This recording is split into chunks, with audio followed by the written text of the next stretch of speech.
पंजाब हुकूमत ने 30,000 नए असातिज़ा भर्ती करने का फैसला कर लिया। तालीमी मेयार को बेहतर बनाने और असातिज़ा की कमी पूरी करने के लिए वज़ीर आला पंजाब मरियम नवाज ने वज़ीर तालीम को नए असातिज़ा की भर्तियों का टास्क दे दिया। इस हवाले से सूबाई वज़ीर तालीम का कहना है कि शहबाज शरीफ के दौर में 46,000 असातिज़ा भर्ती किए गए।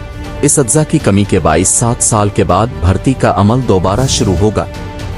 उनका मजीद कहना था कि तमाम असातिज़ा की भर्ती का अमल पब्लिक सर्विस कमीशन के जरिए मुकम्मल किया जाएगा।